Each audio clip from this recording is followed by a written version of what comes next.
din na itong itrabaho karon Avanza. Ang problema diyan is overheat. Ang overheat siya once na ang dagan is 40 above, pero pag below 40 dili ra siya musaka. So mo na mong gibuhat. Una na mong gibuhat is kilimbyuhan sa ang radiator kay hugaw yun. So lamhit pagkatrabaho. Pero okay na ni. So amo sa testingan. Oh shit, here we go again.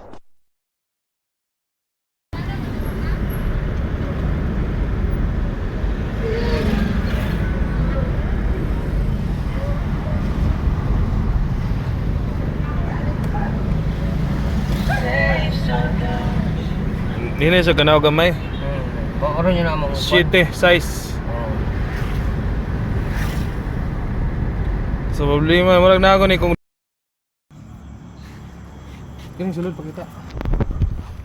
Okay, checking radiator. Ay barado yun. Radiator specialis. Nero, barado. Dagan ng bara. Barado na ang radiator. Lah, Radiator Oh, ay shit. problema. here we go again. Baradong radiator ganang bara. Barado ang radiator kaya pala nag-cause ng overheat.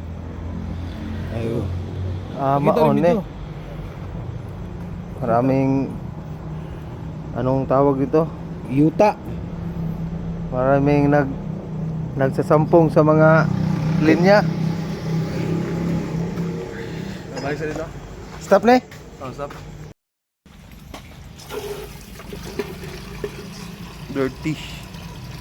Dirty passage. Barado ang radiator namin.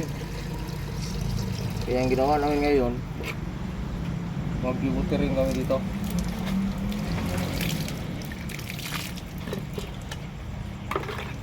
Kuha sa namin yung mga gabarado bak-bak.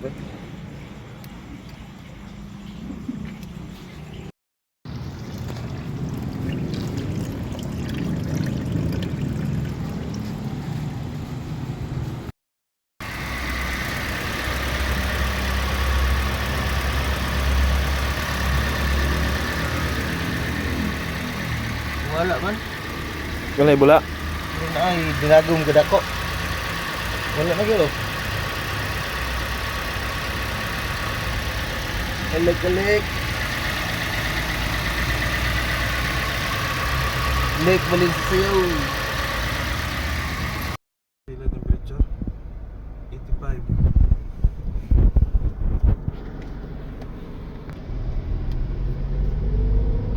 Yan ang temperature.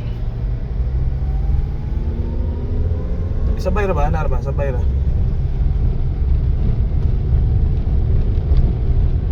21 degrees Celsius.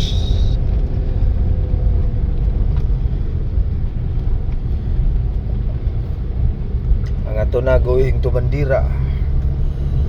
Ni sa kagamay ang temperature 73 degrees Celsius.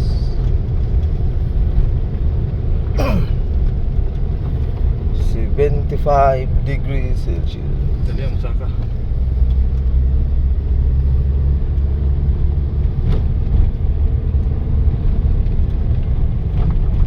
Kita nga ita sulod sa. Oh, Ano eh? sulod sa. Oh, Ay, ligawas? open mo ganyan. Nawala yung 10? 78 degrees Celsius. Ayun lang ito kapuswak. Red sealant.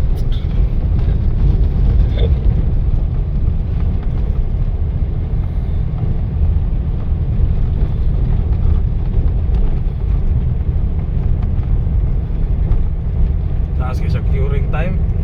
Pero wala mo gagabot 24 hours. I-stop na na. Okay na. Another satisfied customer.